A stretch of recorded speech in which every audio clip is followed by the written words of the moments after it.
Takia, Jamaya. All right. Hey. One of the beautiful, it worked.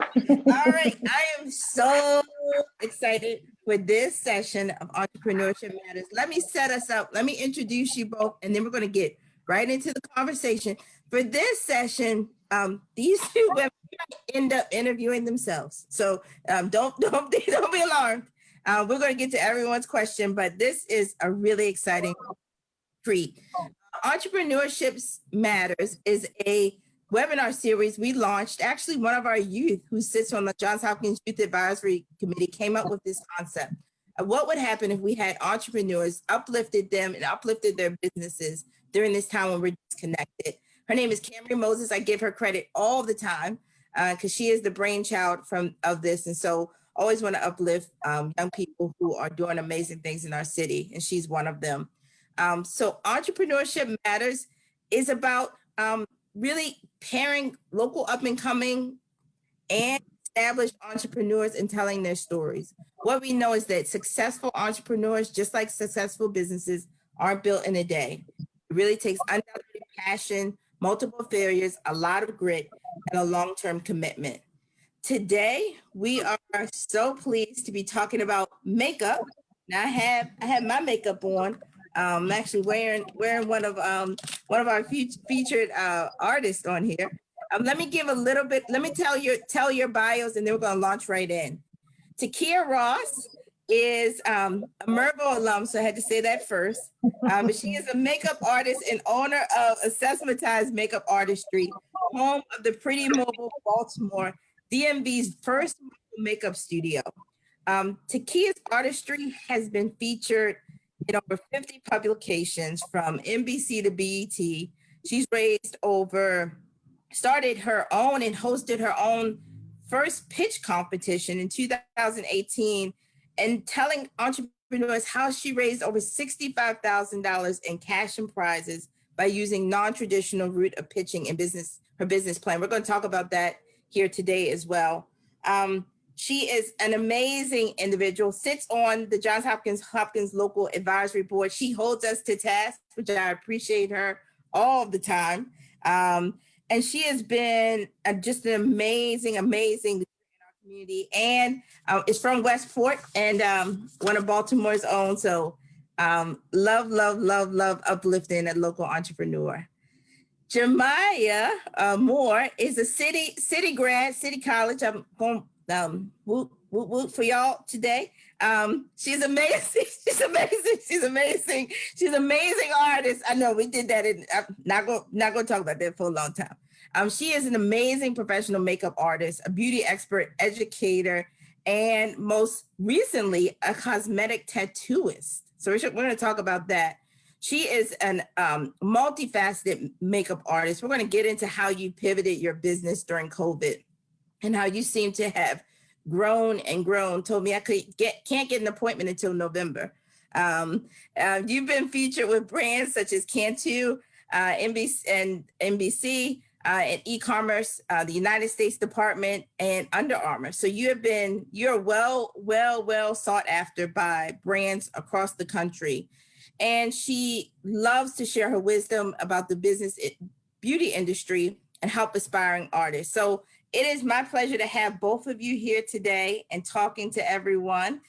So thank you. Let me say a couple of things because I want you to get your questions in. If you're listening on the phone, which I know a lot of people do, text your questions to in the chat, and you can text them to 22333 and then type JHUWL in the message. You can also put them in the chat in Zoom, or you can put them on Facebook, and we will be watching all channels and get those questions to you.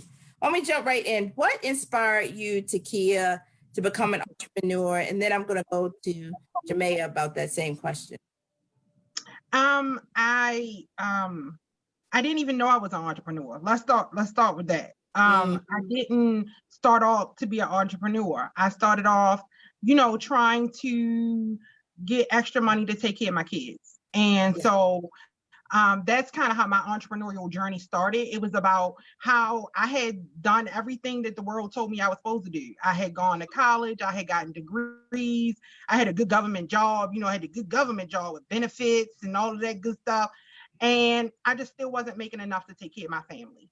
And so I was like, please, God, you got to come up with we got to think of something. I got to come up with something so that I can take care of these kids. And so I decided to kind of put to use something that people have been asking me to do for a long time. And I was like, well, I'm gonna just try and see what this gonna do. And it took off. It did its own thing. And now I'm still trying to catch up. I've been running behind this train for 7 years at this point. 7 years? I feel like you've been in business longer than that. Wow. Yes. Wow. What inspired you to be an entrepreneur? I kind of like Takia, but mine was by accident. So I was actually working as an analyst. I was at Morgan Stanley. And I always had a part-time gig. I always did something on the side. Yeah. And I went on a photo shoot with one of my friends, and I saw this makeup artist do her makeup, and I was like, whoa, what is this? And I was like, wow, like, maybe I could do that. Maybe I could do proms, I could do weddings on the side, because I always liked extra money. And that's how it just evolved. It was not planned at all. I'm telling you, no, my family. So like entrepreneurship found you, not you finding. It was yes, it found me. It was so accidental. I just thought that I was gonna move up in whatever company, become management, become a director, VP, and keep it going. I did not think about starting my own business, let alone quitting my job 3 years later to do it full time. Couldn't have told me. Yeah. And how long have you been in business? This is my 13th year. Wow.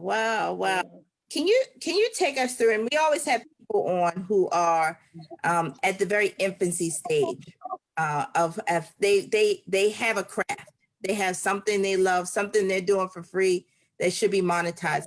Can you take us through step by step? How did you go from an idea, I see that, to starting a business? Can you take us through a couple of steps for us? Why don't I start with you, Jamaya, and then I'll go to Takia. Okay, so when I first started, I looked at the market. I'm a researcher. I'm a shopper. Put it there. I shop for everything, and I compare prices, and I'm always looking for what's going on. So what I did was I looked at Craigslist, and I went on Google, and I saw, how much people were charging for makeup. And what I did was I looked at the prices for makeup, and then I looked at how much my makeup school would cost, and I started looking at how much makeup would cost, how much it would cost for me to build my kit. So I kind of worked that way into how long it would take me, how many people that I had to do to make my money back, honestly. Then I remember getting a tax ID number because I knew I had to become legal and file this on my taxes. Working in, coming from investment banking, it's certain things you need to do. I also started to just look at the competition in the area and look at who was doing what. And honestly, I didn't see a lot of artists that were African-American who showed African-American clients. So I knew that was a niche for me. After that, I went to school and I just started doing clients. I was posting on Craigslist, and I started blogging because I realized if I blogged, then I would get free traffic from off of keywords and like metadata. So I said, let me use my free sources, really. Like if I can get my website in front of people, then people are gonna book me once they see the work. And it was just like, it just kept blossoming from there. I actually worked in retail, so I got a job at MAC Cosmetics. So I would work about 15 hours a week at MAC, and I was still working my full-time job, doing my 40 hours. But working that part-time job really gave me the confidence. It gave me the skills when it came to knowing my product knowledge, how to deal with customers. Because working at, the firm I was at, it's very much a boys club there. We work with a lot of people from New York. You talk to a lot of traders. Customer service is like at all. That's not it. It's not pacifying. It's get it done. What's the numbers type of deal. So working in retail really helped me become a more rounded artist and more confident. And then I also gained clients there too. And I got to work with other people because normally makeup artists work by themselves, but working in retail, you get to work with people and you get to learn how to sell. So that was basically my first 3 years. And then I decided to leave my job, and I mean, I probably left premature. Honestly, I didn't have enough money saved up. I just said, I'm gonna go You out took there. the leap of faith. I took the leap of faith. Yes. Because I knew I didn't want to work at Mac anymore. I wanted to work somewhere else. And I just said, you know what? I'm just gonna quit and we're gonna just do makeup and make it work. But those were the beginning stages, honestly. I just did a lot of free work as well, a lot of networking. So yeah. So couple of things, because I know people are taking notes. Couple of things I want to pull out from what you said. First, you looked at the market. So what did the market look like for makeup?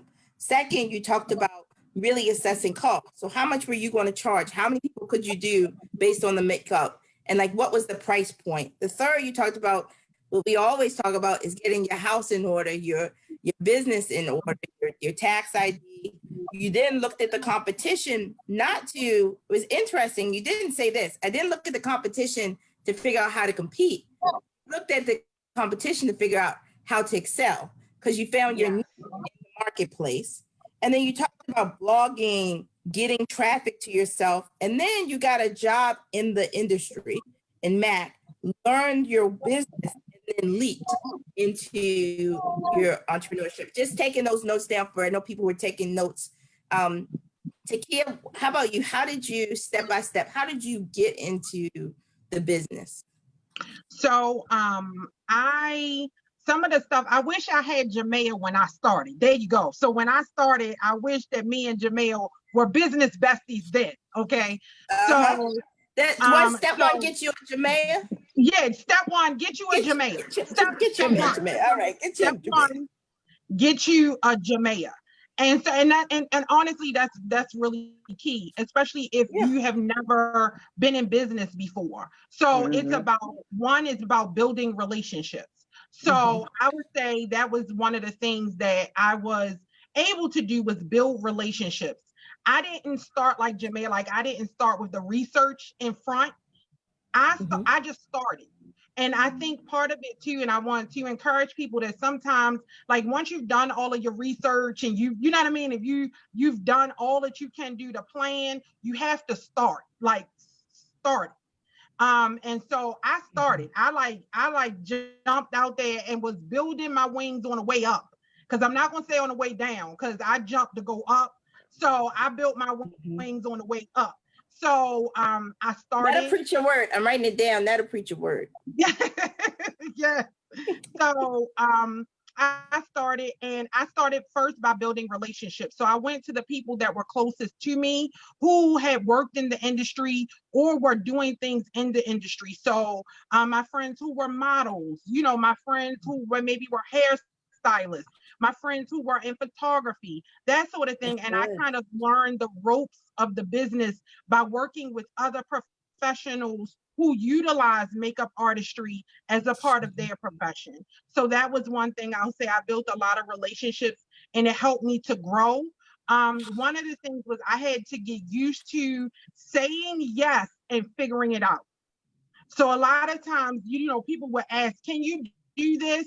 And my first initial response was no, because like I might have only done it one time, or I might have, never done it that way, or you know what I mean? But it was just like I had to get used to being like, yeah, I could do it. And then be like, oh Lord, what I do? What I said I was about to do.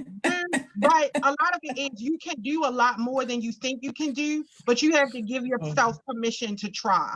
So, I would say yes. And I'm grateful to have people who say yes for me sometimes, who would say, you know what, you can do this. And they would sit in a chair and I would have to literally figure it out. Like, okay, well, let's work this out. So I had a lot of on-the-job training. I will say in the last couple of years, I did like Jamaya did, and I quit my job a little too early. And I had saved up all my money and I thought I had enough until it was all gone. and I was trying to figure out. So I will say really research before you take the leap of leaving a full-time job. You do not lose anything with working a full-time job and being an entrepreneur. You know what I mean? There is no like, you're not an entrepreneur because you work a full-time job. Like, that's not true. You are absolutely an entrepreneur and you can do both. So that's something. And then two, it's about, again, building relationships with people in your field and realizing that it's collaboration over competition. So I'm not competing with you.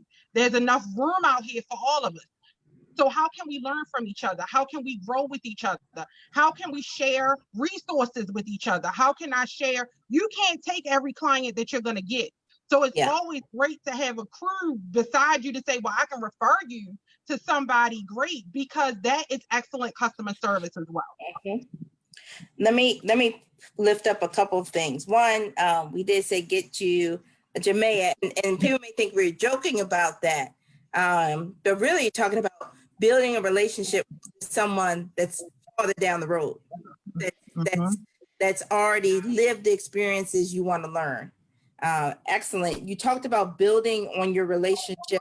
I thought this was really a good point. I know people are taking notes. You worked within, and you didn't say this, but this is basically what you did. You worked within the supply chain for makeup artists.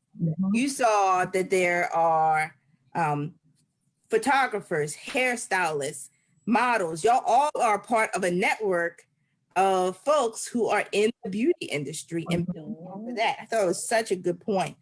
Saying yes and figuring it out, that's the story of my life. That means that is like, you gotta do that. Give yourself permission to try, research, but also that friends and family. And you talked about leaning on that network. Let me ask you this. What has been your greatest accomplishment? Both of you are stellar. I mean, I've watched your careers grow, watch what you've done. You just are huge pillars in our community. Jamaya, what's your biggest accomplishment? Honestly, I'm gonna tell you, it was a moment I had, and I worked with the State Department. I work with the Secretary of State right now, and I do makeup for the Secretary of State. I don't disclose it a lot, but I'm in DC. It's okay. You're on Facebook. You just hey, that's okay. But no, the State Department, the U.S. State Department is one of my biggest clients. And I was actually doing a shoot with our current state, Secretary Pompeo, and he was doing a shoot for Time Magazine. And I didn't know. And I'm standing in his office and I'm looking over the mall and I'm like, this little black girl from Walbrook Junction is working with one of the highest officials in the country. You know what I mean? I'm like, who would I ever thought? It's such a blessing. It's such for me, that was a moment. Like, I've had big moments. Like, I've seen my work at the Super Bowl commercials. I've seen my work played during the playoffs, during the NBA finals. But being in that office, it did something for me. So honestly, like, being able to pivot and constantly evolve and grow and to get into places where we're normally not at, like, that's my biggest accomplishment. Because if I could get in there, then I could pull Takia in there and somebody else behind me and let them, get them into those doors. So for me, that's they take the cake. Those you gave me chills. Those moments, that's a moment when folks have, and you like want to cry. It's like I wanted to cry. It's that big. And I didn't know what it was for. They just said it's a photo shoot, and I was like, oh. Okay. Time Magazine, Secretary of State, huge. A girl from Walbrook Junction. That's right. Amazing. Takia, how about you? What's been your greatest accomplishment? I think similar to Jamaya, my biggest accomplishment is the fact that other people get to see that you can do it. Like, when you actually walk into places and by being your most dope, most magical self, you give others permission to do the same. And so that means a lot to me, because a lot of times we don't see ourselves in a lot of the places, that we enter into. Jamaya and I have been in a lot of rooms where we're the only Black woman, we're the only Black person. Alicia, I'm sure you have too, where you're the only Black woman, the only Black person, you know, and sometimes we get that tinge of imposter syndrome, just that little, you know what I mean? It's like this much, but that's all they need to get you. Yeah, that little, you know what I mean? And sometimes it's just being able to show up magically in places that you never thought, in rooms that you didn't even know existed. So these are not just rooms, these are rooms that you never knew existed. And you show up in this room, and by you showing up, you are giving permission for another young lady, another woman, another little girl, you know, my daughters, right? Jamaya and I, we both have daughters. My daughters, my son, to be like, well, I can do that too. Like I know the person that did that, you know? And so like, you know, how next door neighbors can be like, you know, I know the girl, you know, who did Time magazine. That was my neighbor. She, you know, that's not, you know, and we need more of that. So that's my biggest accomplishment, to be able to. That is such a, you know, we always are like, I know that person. That is such a big in our community, right? To be able to name the person in that position, it gives us such a pride. I agree. Excellent. Let me say this. So I'm putting this out there, and I believe it to be so, that Oprah and Robert Smith, you know, 2 billionaires, they're watching. They're checking y'all out. And y'all gonna get booked next week by both of them. But more importantly, I want to speak about if they're watching, which we're gonna believe they are, and they're saying, how can I ensure not just that Takia and Jamaya excel and continue thriving during COVID and come out of this, but what can I do for another entrepreneur out there, just like them, that are in communities around this country? What are you saying to them? Jamaya, I'm gonna get you first, and then Takia.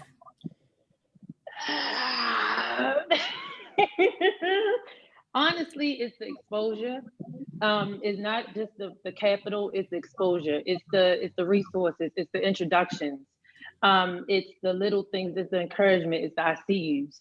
You know, like if you show someone something different, I mean, it can open up their whole world and connect them with the right people that can really maximize that potential. That right there is everything. Yeah, money is fine. You know what I mean? Money is good. But if I don't have the vision or the discipline or the know-how to make it, to scale it, to be $1 million business, a $2 million business, then all of that is out the door. So let me come work with your team for a month. Let me come work with OWN for a month. Let me come work with, you know, a business. Let me come work with you guys for a month. You know, that's it. Let me be an intern. Put me with someone, you know, put me in a marketing division, or put me in a sales division, or put me in acquisition or something like that for a month. Let me get a feel of it. Like, let me go get my MBA with you guys real quick and then fund me. You know, that's the thing. Yeah. So, I mean, it really is about that exposure, getting you to that platform. Takia, what would you say? We have Oprah and Robert Smith. I'm gonna throw in another one. We might even have let me think. We might even have Jeff Bezos on. So we talking about, because you got products. Yes, I do. Products as well. So what would you say to them? Again, I think to piggyback on what Jamaya said, I really believe education is key. You know what I mean? And not just the education that we can Google or the education that you might find in a book. I'm talking about that hands-on everyday education. You know, I'm really a proponent for it. Tell me what you tell your kids when y'all sit at the table.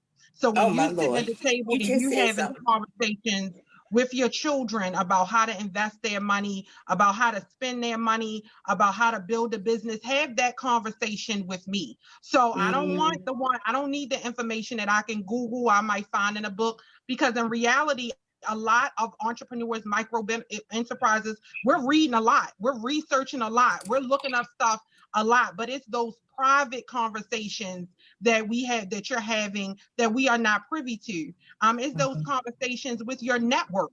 You know, when you are learning about how those opportunity zones work, when you're learning about, what's happening in your city when they're about to pave new roads and, you know what I mean, what's coming up for, for sale and stuff like that. A lot of those conversations we are not having and we are not privy to. So I would really charge, the Jeff Bezos, the Oprah Winfrey's, let us in on some of these private conversations. Again, be willing to mentor us and not in, in a superficial way, in a way that you are going to be fully vested in my wealth and my growth and me breaking generational cycles for my family. So invest in me in that way. I am willing to intern, but we're going to have to be honest. You're going to have to put your money where your mouth is. So you are going to have to do some capital investments, whether it be investing in my business, investing in my infrastructure. You know what I mean? Sometimes it's like, sometimes you can give us the money, but you don't tell us, where we can invest it or what we can do with it. We're going to lose the money. We don't necessarily know what's the best thing. Invest in my infrastructure. For me, supply chain. Tell me how the supply chain works. Like, put me in supply chain and let me see how it works from creation all the way up to getting it into the hands of a customer. How did you automate that? How are you monetizing that? So what type of things I want to know. I mean, both of you, what was so interesting is both of you talked about the stuff that actually is so valuable, but it's free. It's free. Well, Alicia, Takia and I, we're nerds. Yeah. So I don't know if we actually went to a packing expo. We nerded out. We went to a packing expo in Philadelphia a couple months ago. It was robots there doing packaging. And we were just so amazed by the whole thing. We were amazed by colors and how they mixed it. We nerded out. So we're very much geeks about just how these things work. So I think. Yeah, and I think too, Jamaya, to piggyback on that, most people who are fully vested in their businesses are. So most people who are fully vested in, the success of their businesses are geeks. They are spending nights up, trying to learn as much as they possibly can. But if you do not have access to the information, it's hard to learn what you need to learn. It was just by happenstance that we happened upon this expo. You know what I mean? Like, it wasn't like somebody sent it to me. It was just like a nerd out moment in the middle of the night. You find this expo and we were fortunate enough to be able to go. But a lot of people, and let's be honest, in business, when you are a micro enterprise, you are all the people. And so a lot of times you are making constant decisions. If I am not working in my business, I'm not making money. I'm not. So if we leave our business, so if I decide that I'm going to the Pack Expo for 4 hours, that's 4 hours that I am not physically making money for my business. And a lot of small businesses don't have that option. I can't leave my business to be able to go and learn. And so that's where the capital investments come from, where you are affording them to the opportunity to learn and grow and implement with the safety of having their bills paid or not having to worry about, am I going to be able to make payroll?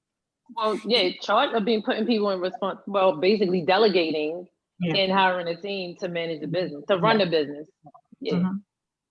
No, I think what you just said was really interesting, because I don't think people realize that you're going to the packing conference, one, which demonstrates just a level of sophistication and like commitment to your craft. But your desire to have that knowledge also has a cost to your business, right? So because you are doing the business, and I don't think we build that into how we support entrepreneurs, right? So you go to that conference. Probably would have been nice if someone provided a scholarship for you to go. At least that cost wouldn't have been there. No, I think these are good things. Let me tell you, a lot of people on Facebook, they're just talking about how they love you. They're also talking about how they're just lifting y'all up. So this is, I want to, I just paused for that. We have a lot of questions coming in on text and on Facebook and in this chat, but wanted to give you those because people are just loving you all. Let me ask you this. What's your long-term vision for your businesses? And I'd like you also to talk about COVID, because COVID, hold on, let's pause a long-term vision. We won't get to that. I want to talk about COVID because it's the elephant in the room. It has impacted all businesses, but I believe it's impacted you all disproportionately. That's my belief. Takia, can you talk about that? And then we'll go to Jamaya about COVID and what are the challenges, what are the opportunities, and what we can do to build around you? So like myself and many other service providers, so I'm not just speaking in the beauty industry. So I'm talking about hairstylists, nail technicians, massage therapists, estheticians, you know what I mean? Brow technicians, lash technicians, you know, many of us, when I know in March, when COVID hit, March 15th, I had clients booked all the way through December. On March the 18th, I had no clients for the rest of the year. Whoa. So that's how fast, you know, because once they shut down, you know, the city, the state, the country, you know, people began to start canceling appointments. So you're thinking we were right upon prom and wedding season if you're in the beauty industry. So, you know, prom and wedding seasons were right upon us. You know, the festival seasons, the concert seasons, we make a lot of our money between March and I would say about August, September. We make a good portion of our money because, you know, that's what's happening in our industry. So I know I lost, you know, probably about 85 to 90% of my business, my service-based business within the first 48 hours of everything shutting down. Wow. You know, and I know a lot of us did. And I think, especially with COVID, I think we all understood the importance and the impact. And many of us were willing to shut down and do whatever it is that we had to do to make sure that we were keeping our clients safe, our families safe. But I think what was most hurtful to many of us is that we were overlooked when it came to access to funding, whether it be the Maryland State grant, when it was the unemployment, you know what I mean, when it was the EIDL, you know what I mean, PPP, like a lot of the micro enterprises and the smaller businesses were overlooked. That's very hurtful considering that we make up the vast majority of businesses in this nation. And the beauty industry is one of those ones where we're always in the back. If you think about it, we're always standing behind you. We always have your back. We're always, you know, the person you call last minute, get your hair done, get your, now I'm gonna be on TV. I need to, you know, we're always there, but we were really overlooked. That's very hurtful. And so a lot of us had to pivot quickly. You know what I mean? So that we may have been working on a product, but we had to launch that product faster because we were, when I say we were down to the $0, like we were living off of whatever you had saved. You know what I mean? Whatever you had left, you know, we were working off of that for, what was that, Jamaya? Maybe about 4 months, really, before we were allowed to reopen. And now even reopening, we were reopened at about 50% capacity. Yeah. And now we have, you know, additional sanitation requirements. For us that makes it so that it's a longer amount of time between you being able to take a client. Where I could take a client every hour, you know what I mean? Now it's about every hour and 45 minutes. So that 45 minutes in a day really cuts into your profit. That's and another so, client. You know, so I think that you know, we really need to pay attention to our beauty professionals because we're not just providing a service to our clients, we are also an important part of the supply chain, of the infrastructure. So it's just like we are purchasing products and chemicals and tools and, you know, on a regular and consistent basis. And so if we go down, there's going to be a lot of other businesses that go down as well. In addition, I want you to also pay attention to a lot of the big businesses have been laying off and have been closing, but I want us to keep an eye on the smaller businesses who are weathering this storm. And they are weathering it in very innovative and creative ways, you know, and these were the people that were not funded, that are often overlooked. So I think we need to pay attention to, you know, when you're investing in a big business and a bigger name, you know, but that may not be where you want to put your money. You may want to put your money with somebody that got some grit, that can weather some storms, that, you know what I mean, that can fight, you know, through some things. And the beauty of being a small business owner, so for all my small businesses on here, is that we are so small. Our ship is so small that we can pivot on a drop of a dime. Where a big business, they got to turn a whole ship, a whole crew. Baby, we got a speedboat. We out here, we speeding past. It's like, let's turn this thing around, honey. We got to stop it. Hold on. Turn it around. So Speedboats. Don't think that just because they got big boats that they out here winning, honey. You got some speed behind you. You better pivot that thing, turn around. You know what I'm saying, Jamaya. Don't be laughing at me. But no, I'll tell you, Alicia, I had a different experience during COVID. Because when I started my business and I quit my job, I quit during the 2008, 2009. You know, I started my business you hit during another recession. Yeah, I started during a recession. So this, you know, COVID thing, I had a moment. I won't lie to you. I had a moment because I just started a new pivot. I'm now doing cosmetic tattoo, and I started that in December of 2019. But during COVID, I'm gonna be honest with you, I was home. I was relaxing. At first, I was stressed because I said, you know, after this, people are going to be losing their jobs. The economy might tank. They're not going to be able to afford this service. But it didn't happen that way. And honestly, I was able to get an EIDL loan. I was able to get a PPP loan. I didn't do unemployment because being a freelancer, I worked in other states. And so for me, that process was a little too tedious. So I was just okay with my savings in my PPP and my EIDL loan. Like, I was blessed to be able to get it at the time, considering so many people were not getting it. And I don't know if that's because of, I'm gonna tell you, like, I run a lot of my business on the up and up as paperwork and my credit and things like that. So over the past few years, I've transitioned from working a lot with one-on-one clients. I don't really do weddings anymore. I don't really do proms anymore.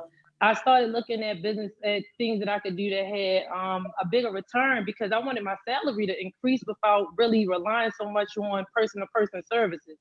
So during COVID, I was home. And the way I work doing cosmetic tattooing is very sterile environment. You know, I'm already using PPP. I had a lot of things in my house, you know, in storage for me to come back to work. But even me working now, like, I'm cutting back my schedule for November, December, and January because of this impending flu season. So my schedule for the next 3 months, well, November, December, January will be 50% of what I'm doing now, because I don't want as much exposure to people in my studio. Yeah.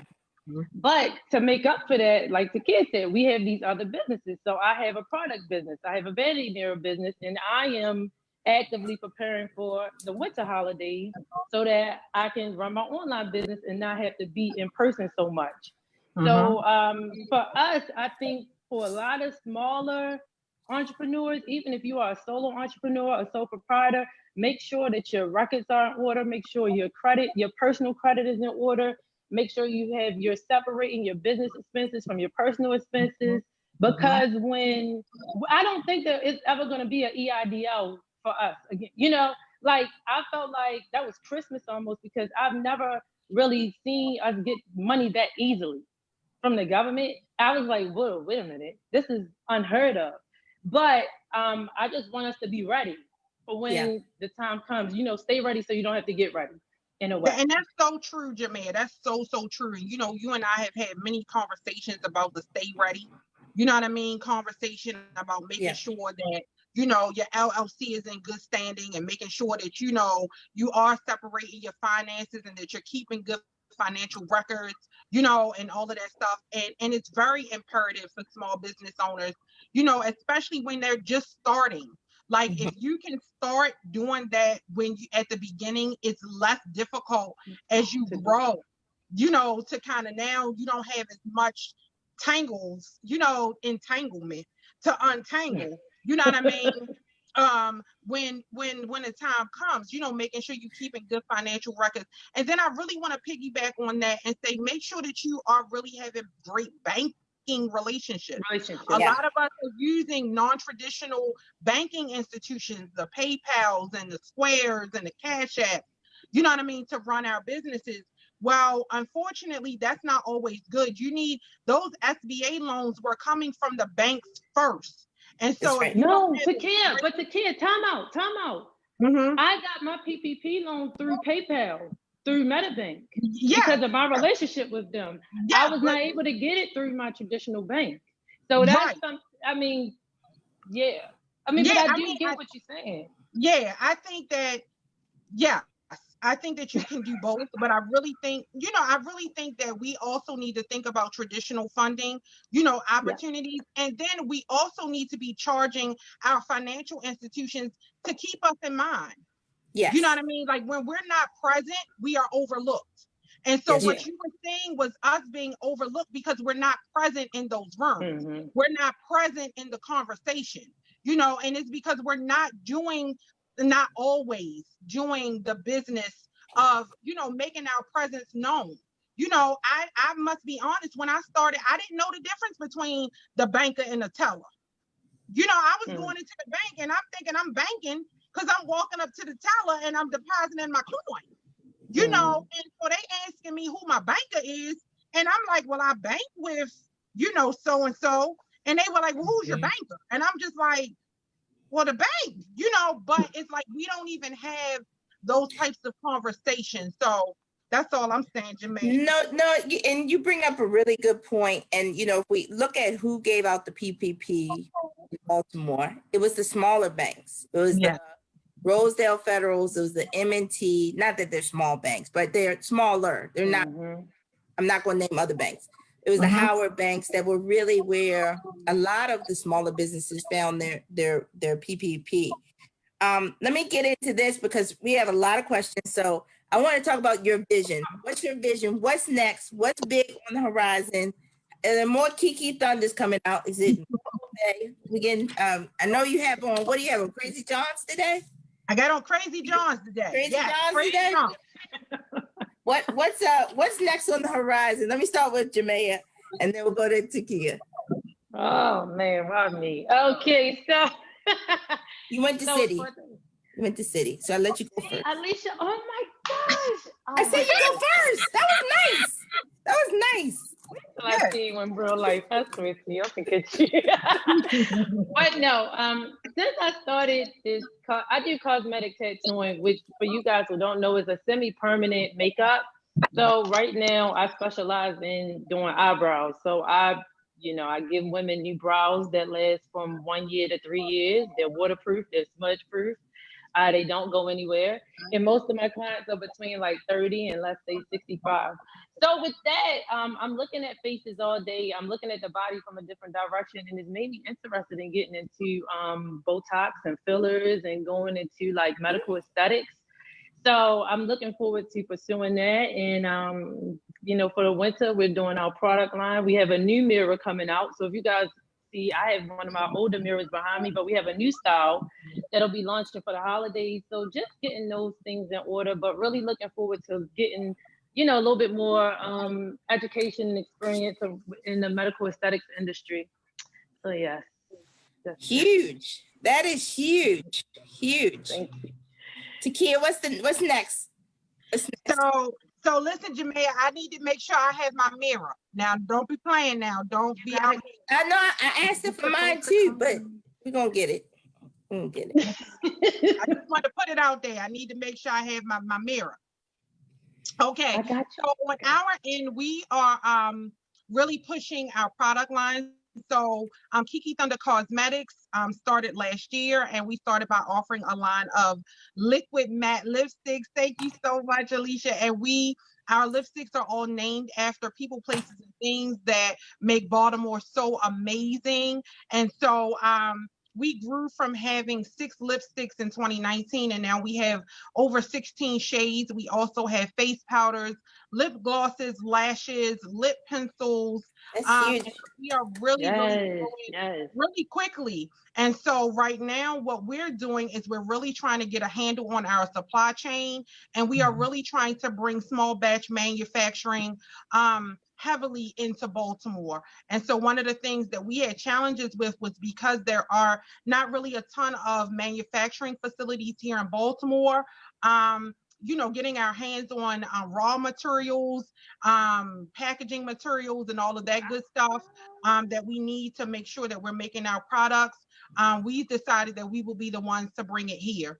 So we're starting some packaging options for not only ourselves, but some other beauty professionals who are looking to get their hands on labeling and packaging. That is a huge cost for small businesses. Label costs can be upwards of 40% of the cost of your product, and it's just in labels and packaging. And that's the stuff that people throw away. Like they don't even keep that part. And so we want to make sure that we are able to provide those types of services for smaller businesses here in Baltimore, as well as making sure that we can get it to our customers a lot faster. Supply chain has been really big, and hiccups have been really killing us for being able to sell our products. So that's where we are right now.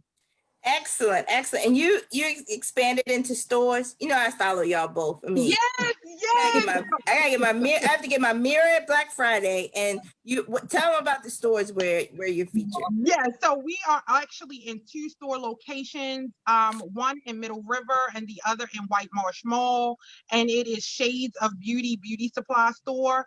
So I'm really excited. They are a Black-owned beauty supply store in Middle River and in White Marsh. So our products are sold exclusively there. We're in conversations with 2 other beauty supply chains right now to get our products there as well. And so that's what we're working on right now. We just recently launched our first subscription program. It's called the Lip Lover subscription program. So beauties are able to get their lip beads to them each month. They will never miss a launch. They don't have to worry about anything selling out. Oh, that's such a smart idea. Yeah, I'm excited. We got our first Lip Lovers packaging went out yesterday. So all our beauties, if you're a lip lover, be on the lookout for your gold package. I gotta get my lip lover package. A gold package, like a golden ticket. I like it. Jamaya, a golden ticket. Jamaya, you're right. You're right. Let me get to some of these questions before people they repeat them. So I'm sure they want me to ask them. This one. One was, make sure nothing. Someone asked, Takia, did you present at our Dream Foundations program? I don't know if you did that. I can't remember, boo. But if you saw my face and I was acting a fool, I would apologize, but I can't. We already asked this question about your in-person operations, how COVID impacted those. One person, I'll just read her comment. She agreed that women-owned businesses were ignored during the pandemic. Friends told her about having trouble getting access to capital. And that just, it makes me think about what we might be able to do as an institution to really even bring forth some of those banking relationships. You talked about what happens at the dinner table that's discussed at certain dinner tables, discussed at others. And it just, I know my team is like probably cringing, but I'm thinking through like, how can we be at add value in that way? So more to come on that, because that does plague me. Let's see. How can people, this is one, someone's heart-wrenching, this is one. How can I start working on getting my business started without constantly feeling defeated about the things I don't know and am still learning? What word of encouragement? There's always, when you're starting something, there's a knowledge gap, there's an experience gap. What word of encouragement would you say for that person who's sort of feeling defeated about getting started and constantly feeling defeated about that? People don't know what you don't know. They don't know what you don't know. And so you harness, I feel like you just have to really harness on the things that you do know and doing well and push yourself because the client is going to ask you a question. A lot of times you might not know the answer. It's okay to say that you don't know. That's the thing. It's okay to say that you don't know, but you could look at, you could find an answer for them and you can help them out. You can get back to them. That's totally okay. Like we're constantly learning new things like every single day. Like, so no one has it figured out. I think that you can't get boggled down in the details at first. You just have to, like Takia said, you just got to go out there and do it. Just do it, because you're gonna learn once you do it. You're gonna figure it out. You'll meet someone who will answer that question for you that seems so hard, and to them it's very easy, simple answer. But just keep going, keep doing it, and trust me, people look at you as the expert. Even if you're good at doing, like Alicia, if you're like great at doing your own makeup, you know what I mean? Like people are gonna think that you're the expert. Like your cousins, your family members are gonna ask you questions, and you're like, girl, I'm just winging it. Just own that space and go from there. Own where you at. It's okay. No one has to figure it out. We just do this stuff. We don't know what we're doing. Trust me. Half the time I don't know what I'm People doing. have no clue how much people don't know what they're doing. They just fake it till they make it. Yeah. We just do it. We just do stuff and it works sometimes. Yeah. You're like, oh, I'm gonna try this. Mm-hmm. It works. It And the funny thing is, Jamaya, I was about to say that because I think that's one of the biggest myths that is out there about entrepreneurs is that we know what we're doing. You know what I mean? Yeah. Like in reality, we are making this thing up every day. Every day I wake up and I literally am like, okay, well, we're gonna try this, we're gonna make this up, and we're gonna hope it work out. If you're entering in the beauty field, I will say practice. Like you have got to practice your craft. Like I did makeup every day and wasn't getting paid for it.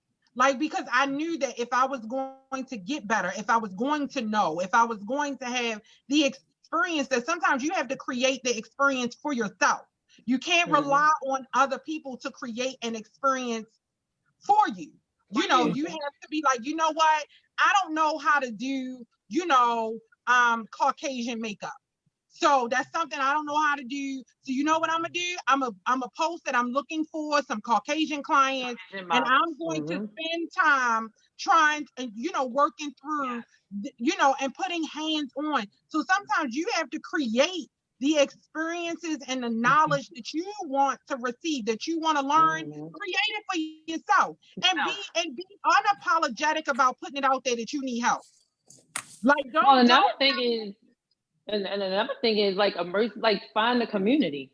Like now it's a community for everything. I mean, you can go on Reddit and find a community for like some crazy stuff. You can find all types of communities on Facebook. So, you can go find your tribe, find your people, and go there, because trust me, the answers are there. It's there.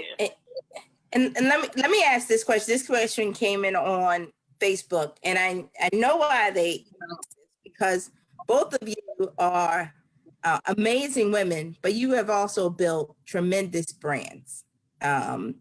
What tips can you provide about building that brand? I think I know what y'all are going to say, because I think the brand was built because you were authentically. But I mean, can you talk about building that brand, and how are you now known as who you are known and what you're known for?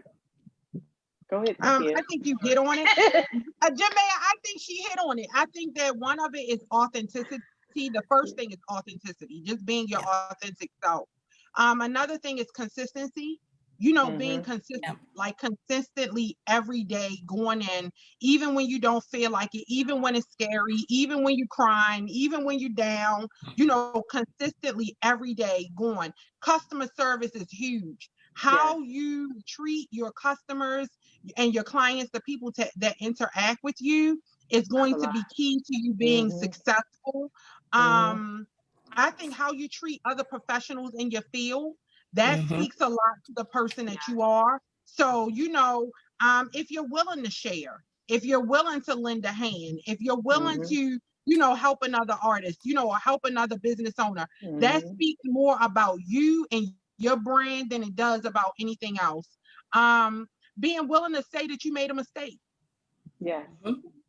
Like, I didn't get it right. You know what I mean? And accepting criticism, accepting those times when people are not okay with what you did. You know what I mean? Like, they have a complaint and not being, kind of standoffish about it. Accept the fact that I made a mistake. You know what I mean? I apologize. Yes, That address was the what elephant in the room. Yes. Yeah. And that's the thing. Like, a lot of people think that, I don't know, like, that you don't make mistakes and like that you can't make mistakes. No, I make a mistake at least once a day. At least once a day, I didn't make. I make them like five. 3 before noon. 3 before noon. 3 before noon. That's what I like. 3 before noon. And if you're not making mistakes, you're not learning. You're not growing. You know what I mean? You're not becoming. You're not evolving. So be okay with, making some mistakes. And get you a Jamaya. I got me a Jamaya.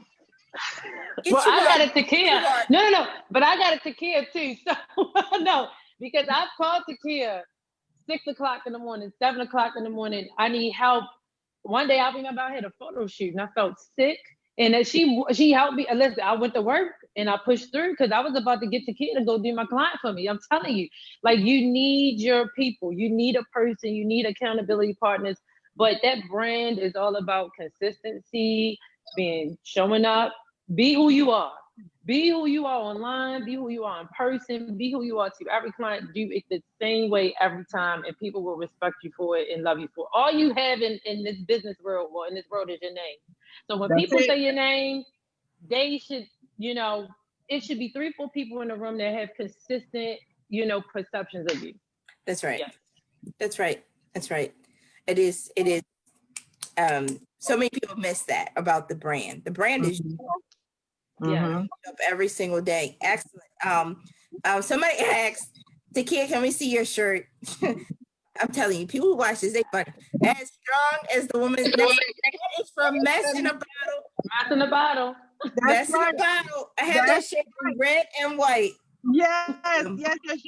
But we're committed over, one of my brand, commitments is that I do not leave the house and or go on any Zoom or live without wearing something made by a Black woman. So if ever you see me, that I have on something made by a Black woman. And so, sometimes it's something as simple as that. It's about being able to support, other entrepreneurs. I know that my success hinges on the success of other women in business. Amen. Period. Amen. Amen. Amen.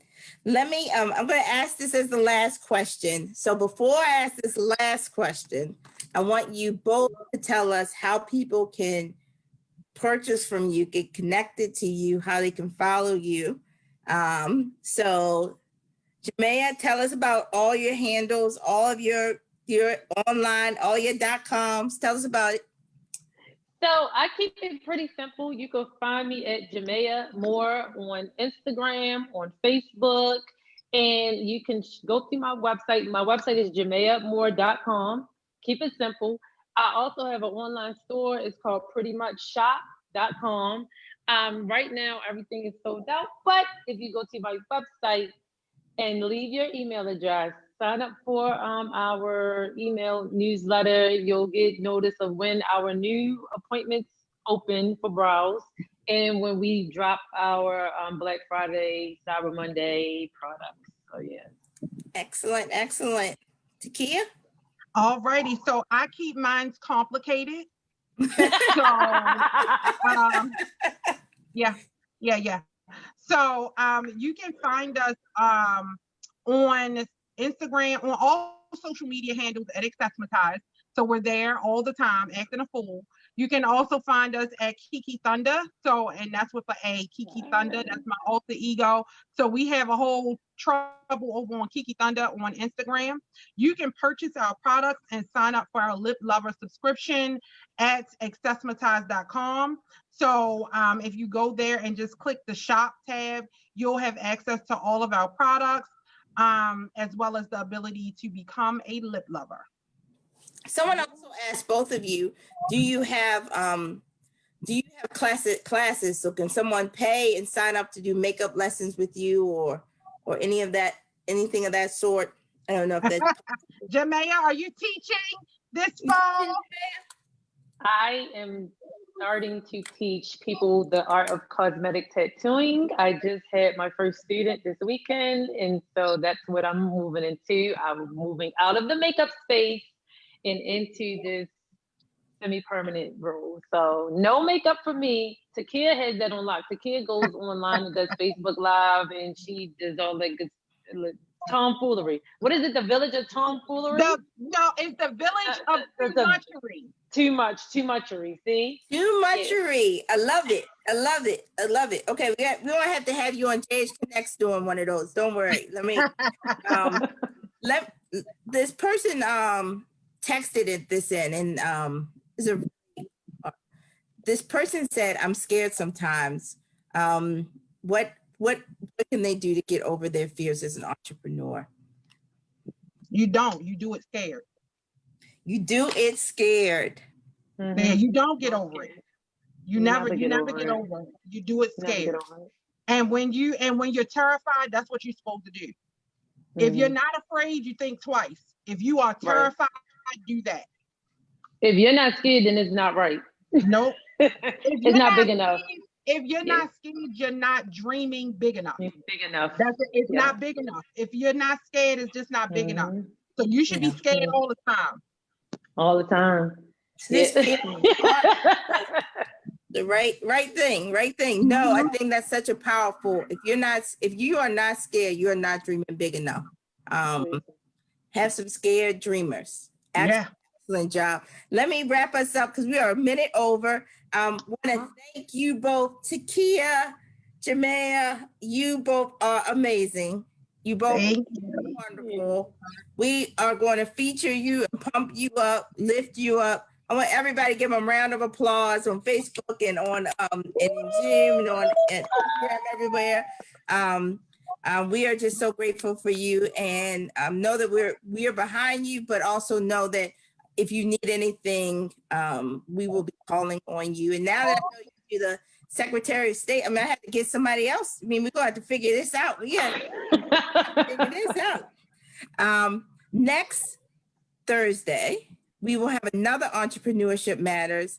This is on information technology. You know what, Takia and Jamaya? We have not repeated an industry yet and featured Black women this is our 12th week. Isn't that amazing? That's 24. Wow. We are magical. We are magical.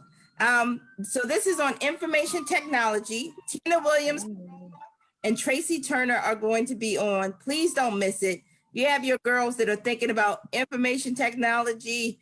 Please follow us on JH Connects on Instagram, Twitter, and Facebook. Email us feedback. We love feedback at jhconnects@jhu.edu. I want to thank our community partners, Johns Hopkins University, Johns Hopkins Health System, the Mayor's Office of Small Minority and Women-Owned Business, and the Warnock Foundation. Tamira Lucas promoted y'all all morning. I just saw with the Warnock Foundation. They're a great partner for us on this. But I also want to thank the dream team that's behind this, Jackie Bryan, Audrey Johnson, and Antonia Daniels on the Hopkins team that have done an amazing job on this series. But thank you all, and thanks for tuning in. Come back and join us next week on Entrepreneurship Matters. Thanks so much. Bye, guys. Bye, guys. Bye.